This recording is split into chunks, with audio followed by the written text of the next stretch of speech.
Today we're going to talk about 3 different ways that you can digitally train your volunteers. Hey heroes, my name is Tom Pounder and this is the Digital in 5 Show. This is the show where we take 5 minutes to talk about digital tools or trends that are happening around the world and apply it into our ministry context.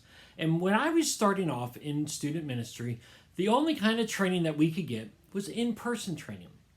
It was in-person training where we actually had to go to a meeting place, take time out of our day, and go to this place. Sometimes it was a half day, sometimes it was an hour or 2 hours, sometimes it was a full day, but it was training and we had to go in person. And if you could not make it to that training, you missed that training because you couldn't make it in person. Well, today we have a lot of different ways that you can do training, and a lot of those ways are through digital stuff. Again, digital and technology has come a long way, not just in the past 2 years, but in the many different years. And so today I'm going to talk about just 3 different ways that you can think outside the box and digitally train your volunteers so that they don't have to come in person, and if they can't make it, they can't make it, and they miss out on that great training. There are 3 great options that you can do, and we're going to talk about them right now. They're in no particular order, but there are 3 options. Are you ready? Here's the first one. Zoom training. Okay, Zoom calls, I know people get zoomed out and whatnot, but we're not doing as much Zoom anymore. We're trying to meet in person as much as possible. So doing a Zoom call would not be such a bad deal. And the reality is you can do it at any time for an hour or 2 hours. A Zoom call is a great opportunity because it provides you face-to-face interaction. You get to see each other. You get to talk back and forth to each other.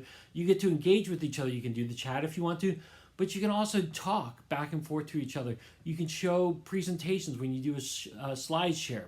There's lots of different ways that you can use Zoom, but the reality is Zoom maximizes your time because, again, say you do a training from 9 a.m. to 12 p.m. or 12 noon on a Saturday. Okay, well, just think about it. Someone's got to wake up. They got to roll out of bed, get changed, get all dressed up to go to an in-person meeting. So they're probably waking up around 7 o'clock, 7:30. Some people maybe 8:30, depending on how close they live to the church. But then they have to drive to the church, be all ready for that time, and then they drive home. You're looking, they won't get home and ready to do anything else until like 1 o'clock. But if you do a Zoom training, all they have to do is roll out of bed at 8:55, click on Zoom, and they're engaged in the thing. And then when you get off at 12 o'clock, they're done. They don't have to drive anywhere or whatnot. They can go on with the rest of the day. You're maximizing your time. So a Zoom call is really good. It's, I think, actually just as good as an in-person meeting because you're maximizing their time and you're still getting that face-to-face interaction. The second option you have is to do on-demand training. This is training that you do as the head leader where you record a video or a training, a tool or a tip that you can do. It could be 10 minutes, it could be 30 minutes, it could be an hour long, and then you put it up on YouTube or some platform like that, and then you have people go through that training on their own. It's on demand, just like they would watch Netflix or something else. It's on demand training, and so they can watch it whenever they want as long as they accomplish that and do it. So it's a really good way that people can do it on their time. It's not contingent on they have to be there from Saturday from 9 to noon. No, they can do it at 10 o'clock at night. They can do it at 12 noon if they want to. They can do it whenever they want as long as they're doing the training. And the great thing about this is that you can record a bunch of different training, put it up there, and then it's great for like onboarding or year in review stuff. You can just put that up there and then they can do that, and then you can set up a time afterwards to go over that in person with the leader. So that is a great way to maximize time, is to do on-demand training. And then the last form of training is kind of one of those online trainings through a separate organization. There's lots of great organizations that do training. I know from a student ministry perspective, you have Download Youth Ministry. They do this National Training Day every year, and then they kind of simulcast it out to you. You can watch it during a certain time, or you can do it on demand with your team at any time. But they do a professionally done training, and they bring in different speakers, and then they send it out to you, and then you can watch it whenever you want with your church and your ministry. And this is great. I mean, I know back in the late 90s that organizations like Willow Creek was doing these leadership summits, and you could simulcast it at your church. You didn't have to go to the conference.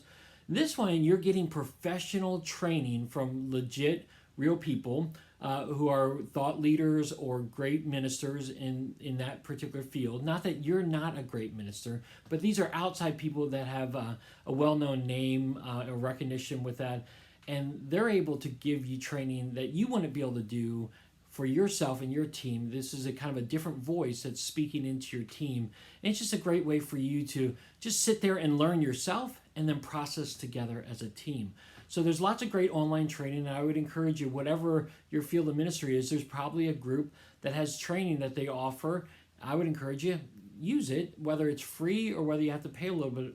It can be really helpful for you to put on this training via technology and online.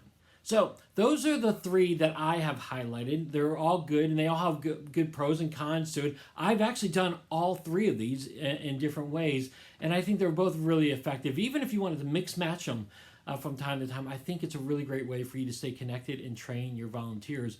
But I would love to hear from you. What do you think? What have you used? What have been the pros and cons? Definitely put it in the comment section below, or you can hit me up on Twitter at @TAPounder. I would love to talk to you a little bit more about it. All right, heroes, well, that wraps it up for another episode of the Digital in 5 Show. Thanks so much for being with me. As always, if you enjoy this, go to tompounder.com. There I've got all my content. I got more videos like this. I got podcasts. I've got blogs. I've got coaching and cohorts as well that we're partnering with the church.digital. You can find that all at tompounder.com. You can also just subscribe to this on YouTube, on the Digital Bootcamp Facebook group, or on iTunes and Spotify. I would love for you to do that today. All right, heroes, well, I hope you have a great rest of your day, and until next time, have a great one.